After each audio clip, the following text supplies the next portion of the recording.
الرحمن الرحيم إن الحكم إلا لله شهد الشرك اللهم صل على سيدنا ونبينا وشفينا وحبيبنا مولانا محمد صلى الله عليه وعلى آله وصحبه وبارك وسلم। ইসলামী আন্দোলন বাংলাদেশ পাংশা উপজেলা শাখা কর্তৃক আয়োজিত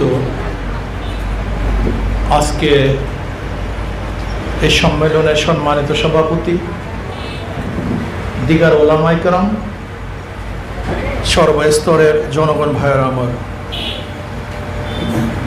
ইসলামী আন্দোলন বাংলাদেশ কি ও কেন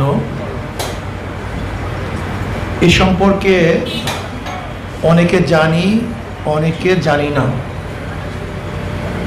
যারা জানি না তাদের উচিত জানা, আর যারা জানি তাদের উচিত জানানো। জনাব মুহাম্মদ রাসূলুল্লাহ সাল্লাল্লাহু আলাইহি ওয়াসাল্লাম বলেন, বাল্লিগু আন্নি ওয়ালাউ আয়া, আমার থেকে যাহা কিছু জানো অন্যকে জানিয়ে দাও। আসলে ভুল বুঝাবুঝির কারণে বন্ধু শত্রু হয়ে যায়, আর সঠিক বুঝের কারণেও দুশ্মন বন্ধু হয়ে যায়। আমি বিশ্বাস করি বাংলাদেশে 92% মুসলমান, এই 92% মুসলমানদের দেশেও মুসলমান ইসলাম পছন্দ করে না কেন? আজকে এই দেশে ইসলাম দুর্বল কেন? এদেশে ইসলাম হুকুমত নাই কেন? এদেশে দাড়ি টুপি নিয়ে মানুষ বুক উঁচা করে হাঁটতে পারে না কেন? এদেশের মাদ্রাসা বন্ধ করে স্লোগান আসে কেন? এসি তো অনেক জায়গাতেই চলে, কিন্তু অন্য জায়গা বাদ দিয়ে মসজিদের এসি বন্ধ করতে হবে, এই প্রস্তাব আসে কেন? আজকে বোরখা পরে কলেজ ইউনিভার্সিটিতে মেয়েরা যেতে পারবে না, এই দুঃসাহস দেখায় কিভাবে? আজকে দাড়ি নিয়ে চাকরি করতে পারবে না বাংলাদেশের মধ্যে, এ কথা আসে কিভাবে? এর কারণটা কোথায়? আজকে 92% মুসলমানদের দেশে সেকুলারিজম বাস্তবায়ন করার জন্য চেষ্টা করতেছে। মন্ত্রীরা বলতেছে যে অমুক দলে সাম্প্রদায়িক শক্তি আছে, ইসলাম নিয়ে কাজ করলে তাদেরকে সাম্প্রদায়িক শক্তি বলা হয়। এর কারণটা কি? আমি বিশ্বাস করি বুঝের অভাব, আমাদের বুঝ নেই। এখানে যারা মুসলমান আছি আমি বিশ্বাস করি এর মধ্যে 98 জনই হয়তো বা ইসলাম সম্পর্কে ধারণা নেই। জানি আমি একজন মুসলমান, আমার বাবা মুসলমান ছিল, আমার মাও ইসলাম ধর্ম গ্রহণ করেছে, কিন্তু মুসলমানের কাজটা কি? কি কাজ করলে ইমান থাকে, ইসলাম অনুযায়ী চলা যায়, আর কি কাজ করলে ইমান চলে যায়, ইসলাম থেকে বের হয়ে যায়, এই ধারণাই অনেকের মধ্যে নেই। বিশ্বাস করবেন কি করবেন না, অনেক মুসল্লি আল্লাহকে সিজদা দেয়, লেকিন ইমান নেই। অনেক দাড়িওয়ালা ভাই আমার দাড়ি রাখে, কিন্তু ইসলামের গণ্ডির মধ্যে নাই। অনেক মুসল্লি নামাজ পড়ে, স্লোগান দেয়, আই মেয়া ইসলামের মধ্যে রাজনীতি আছে। আপনি রাজনীতি আসছেন কেন? তার মানে ইসলাম ও রাজনীতিকে পাঠ করে ফেলছে। ও আমার নবীর পরিচয় জানে না। দেখেন আমার নবীকে, নবীর পরিচয়টা কি? আমার নবী আলাইহিস সালাতু ওয়াস সালাম অন্যান্য ধর্মগুরুদের মতো একজন ধর্মগুরু নন। গুরু নানক ধর্মীয় প্রধান, কিন্তু রাষ্ট্রের প্রধান না। এরপরে আসেন বৌদ্ধদেব, ধর্মীয় প্রধান, রাষ্ট্রের প্রধান না। লক্ষ্মী, কৃষ্ণ, রাধা ধর্মীয় প্রধান, কিন্তু রাষ্ট্রের প্রধান না। কিন্তু আমার নবী ধর্মের প্রধান, রাষ্ট্রের প্রধান। এই কথা তোমার মাথার মধ্যে প্রথম নিতে হবে। আমার নবী কে? আমার নবী আলাইহিস সালাতু ওয়াস সালাম যেইভাবে মসজিদের ইমাম ছিলেন, ইমাম মানি হলো নেতা। আমার নবী যেরকম মসজিদের ইমাম ছিলেন, বদরের ময়দানে আমার নবী নেতৃত্ব প্রদান করেছেন, সেখানের ইমাম আমার নবী ছিলেন। আমার নবী যেইভাবে মসজিদের ইমাম, উহুদের ময়দানে আমার নবী ইমাম ছিলেন। আমার নবী মসজিদের ইমাম, আমার নবী খন্দকের ময়দানের ইমাম ছিলেন। যেরকম আমার নবী ধর্মের প্রধান ছিলেন, রাষ্ট্রেরও প্রধান ছিলেন। আমার নবী আলাইহিস সালাতু ওয়াস সালাম যেরকম মসজিদের ইমামতি করতেন, এইভাবে রাষ্ট্র পরিচালনা করতেন, একই ব্যক্তি। আমাদের দেশের অবস্থাটা কি? যারা ধর্ম ধর্ষী তারা রাষ্ট্র ছাড়ছি, আর যারা রাষ্ট্র ধর্ষী তারা ধর্ম ছাড়ছি। দেখেন আপনি, আওয়ামী লীগ, বিএনপি, জাতীয় পার্টি, জাসদ, বাসদ, যারা প্রচারিত রাজনৈতিক দল করে, তাদের প্রোগ্রামের মধ্যে সারাদিন কি? রাষ্ট্র, রাষ্ট্র, শুধু রাষ্ট্র, উন্নয়ন, এই উন্নয়ন, সেই উন্নয়ন। নিশ্চিত এখানে বিভিন্ন সংগঠনের লোক আছেন, কোনো সন্দেহ নেই। কিন্তু আমি যদি প্রশ্ন করি, আপনার নেতা কি এই কথা বলছে, এই কাজ করো তোমার মৃত্যু ইমানের সাথে হবে, তুমি এই কাজ করো তোমার কবরে আযাব হবে না, তুমি এই কাজ করো কিয়ামতের ময়দানে আরশের নিচে জায়গা পাবা, তুমি এই কাজ করো মিজানে তোমার নেকের পাল্লা ওজন হয়ে যাবে, তুমি এই কাজ করো কিয়ামতের ময়দানে নবী আলাইহিস সালাতু ওয়াস সালাম পবিত্র হাত মোবারকে হাউজে কাউসারে পানি পান করতে পারবা, তুমি এই কাজ করো তুমি পুসরাত পাড়ি দিয়ে জান্নাতে চলে যাবা। এরকম কোন প্রোগ্রাম, এরকম কোন বক্তব্য আপনার নেতারা কি দিয়েছে? দেয় নাই। শুধু কি এই রাস্তা করো, এই ঘাট করো, এই অন্ন, এই বস্ত্র, এই চিকিৎসা, এই বাসস্থান, বাস, এই মৌলিক অধিকার। কিন্তু আমার মৃত্যুতে কি হবে, কবরে কি হবে, আমার কিয়ামতের অবস্থা কি, এই প্রোগ্রাম তাদের মধ্যে নাই। রাষ্ট্র ধরছে, ধর্ম ছাড়ছে। আর একদল মানুষ আছে যারা আমরা শুধু কবরের কথা, কিয়ামতের কথা, মিজানের কথা, পুলসরাতের কথা, কিন্তু গরিব লোকদের অবস্থাটা কি হবে? ক্ষুধার্ত ব্যক্তিদের ক্ষুধা নিবারণ কি করবে? বস্ত্রহীনদের বস্ত্রের ব্যবস্থা কি করবে? যারা চিকিৎসাহীন ধুকে ধুকে মরছে তাদের চিকিৎসার ব্যবস্থা কি করবে? যারা মূর্খ অবস্থা আছে তাদের সুশিক্ষার প্রদান কি করবে? আজকে দেশের মাল লুটপাট হয়ে যাচ্ছে, ডাকাতি হচ্ছে। এই 15 বছরে প্রায় 14 লক্ষ কোটি টাকা দেশ থেকে পাচার হয়ে গেছে। এই বছর সবচেয়ে সুইস ব্যাংকে বাংলাদেশের টাকা বেশি জমা হয়েছে। আজকে একটা 300 বা 500 টাকার বালিশের দাম 8,000 টাকা, একটা পর্দার দাম 80 লক্ষ টাকা, 80,000 টাকা। আজকে আপনারা দেখেছেন যে একটা স্ক্রু, 1 কেজি স্ক্রুর দাম 1 কোটি টাকার উপরে, লোহার দাম নাট 1 কোটি টাকার উপরে, এমএস এই যে লোহা 1 কোটি টাকার উপরে। আজকে গোটা বাংলাদেশের টাকা সব লুটপাট হয়ে যাচ্ছে, দুর্নীতিতে দেশ ভরে গেছে, মানুষের অধিকার নাই।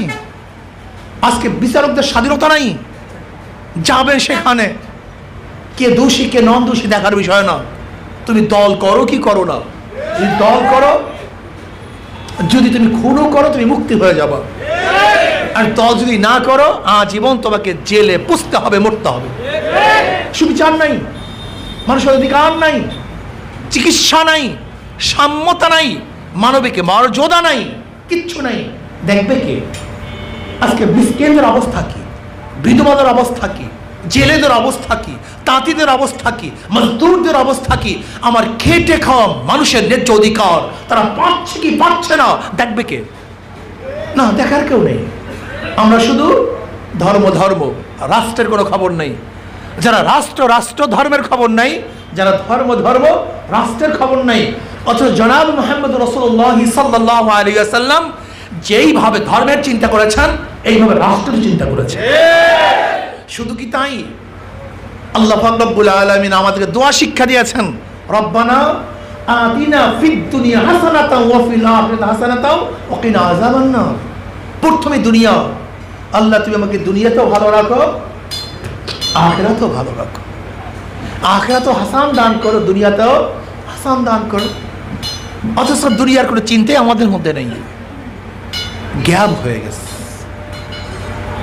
আমাদের শায়খ মুর্শিদ নব্বরাল্লাহু মারকাদহু পিসাবুল চরমনাই দামাত রহমাতুল্লাহি আলাইহি তিনি চিন্তা করলেন, জনাব মুহাম্মদ রাসূলুল্লাহ সাল্লাল্লাহু আলাইহি ওয়াসাল্লাম যেরকম ধর্মের প্রধান ছিলেন, রাষ্ট্রের প্রধান ছিলেন, মসজিদ ইসলামী কানুন অনুযায়ী চলে, মসজিদ ইসলামের নিয়ম অনুযায়ী চলে, মসজিদ জনাব মুহাম্মদ রাসূলুল্লাহ সাল্লাল্লাহু আলাইহি ওয়াসাল্লামের বাতলানো নির্দেশ অনুযায়ী চলে।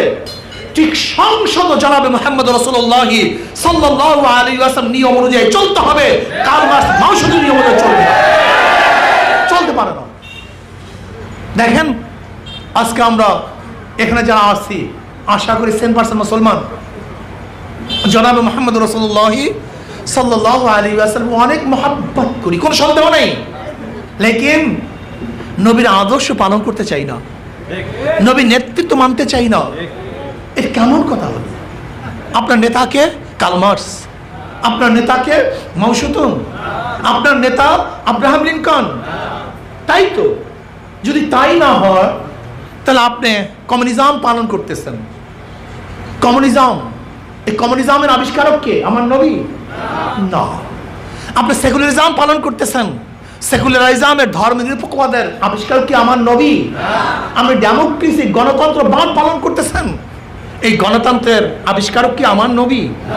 তাহলে আপনি যে নীতি ও আদর্শ বাস্তবায়ন করতে চান তা ইসলামের নয়, আমার নবী নয়, বড় বড় কাফের, বেঈমান এবং মুশরিক এবং ইহুদি খ্রিস্টানদের।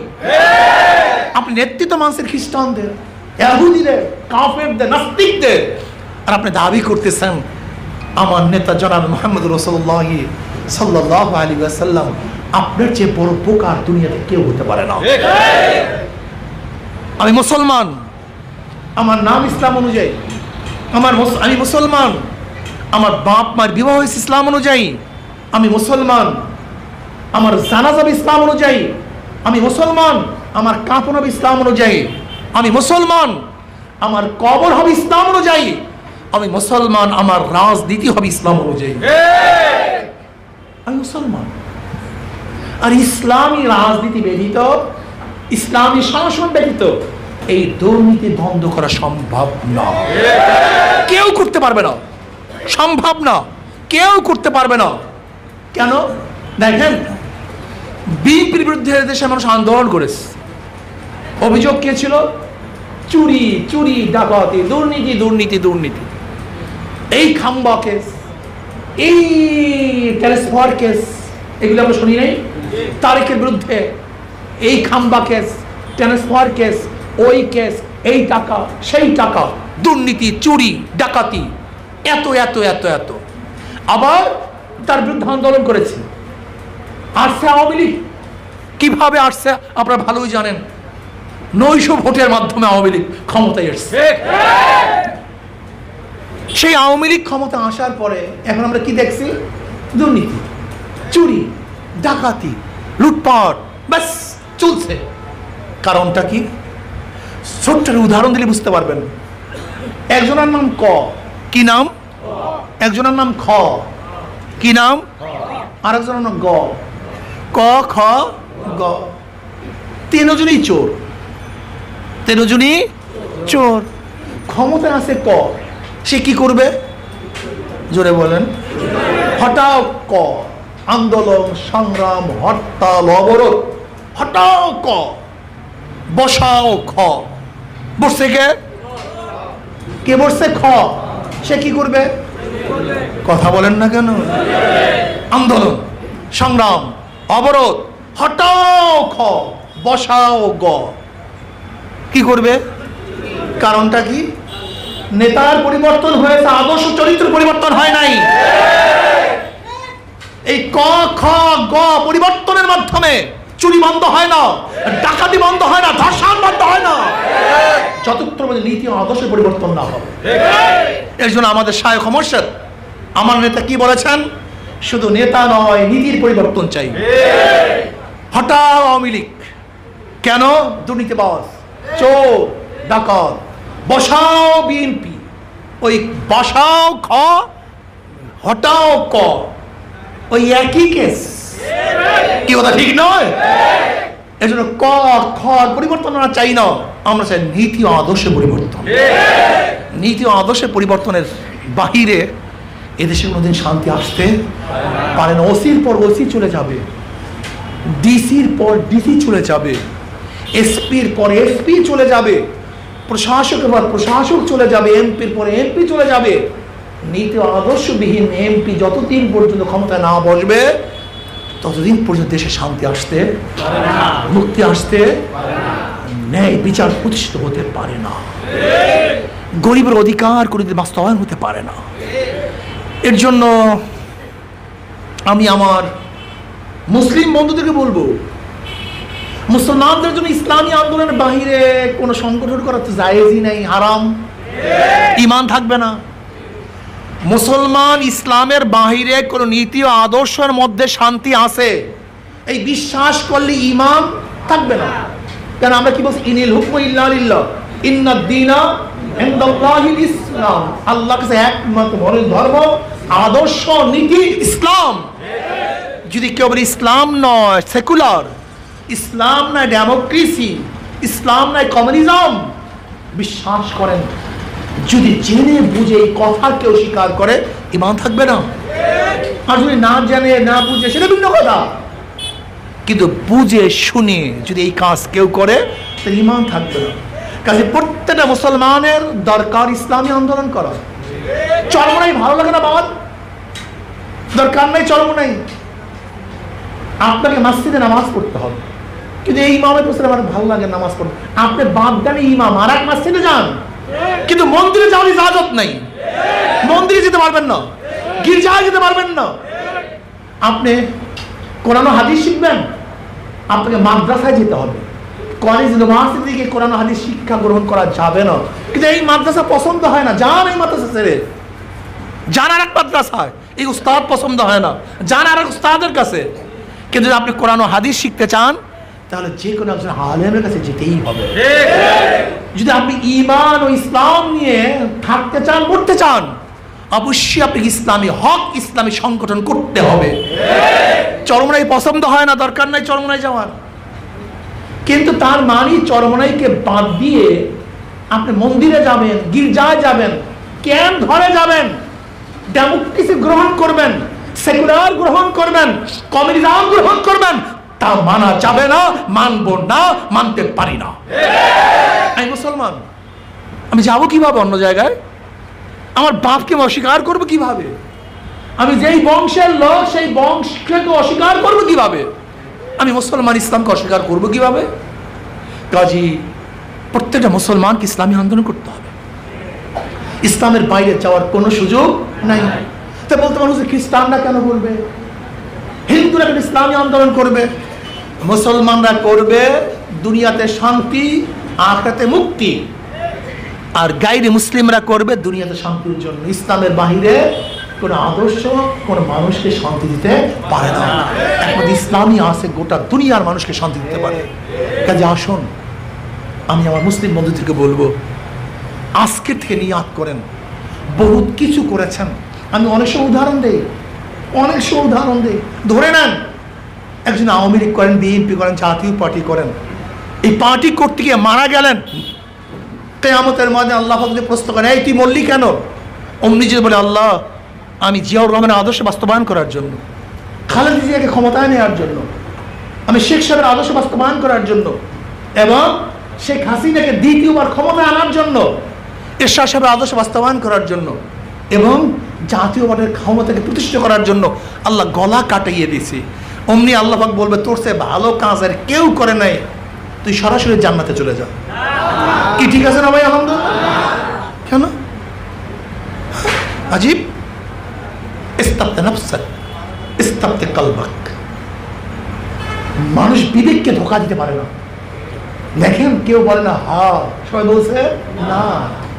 কিন্তু আমি তো প্রশ্ন করি, যদি আপনি ইসলামকে রক্ষা করার জন্য, ইসলামকে বাস্তবায়ন করার জন্য, আমার নবীর আদর্শ প্রতিষ্ঠা করার জন্য মারা যান, আর কিয়ামতের ময়দানে আল্লাহ পাক যদি প্রশ্ন করে তুই মরলি কেন, যদি আপনি বলেন আল্লাহ তোমার জমিনে তোমার হুকুমতকে বাস্তবায়ন করার জন্য, তোমার নবীর আদর্শ বাস্তবায়ন করার জন্য, আমি দ্বীনকে প্রতিষ্ঠিত করার জন্য আমি গলা কাটিয়ে দিছি, আল্লাহ বলবেন তোর সে খারাপ কাজ দুনিয়াতে কেউ করে নাই, সরাসরি জাহান্নামে চলে যাবে।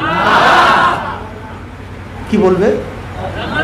দেখছেন দেখছেন আপনারা যারা বলছেন এই মাত্র না বা হ, সবাই কিন্তু আলেম না, সবাই ফতুয়া জানেন না, কিন্তু বিবেক বলে এই কাজ করলে আমি জান্নাতে যাব, এই কাজ করলে আমি জাহান্নামে যাব।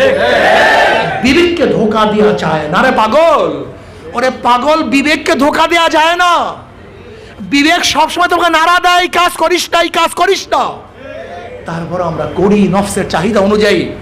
আর এই নফসকে যে কন্ট্রোল করতে পারে সেই মানুষ, আর নফসকে যে কন্ট্রোল করতে পারে সেই জানোয়ার।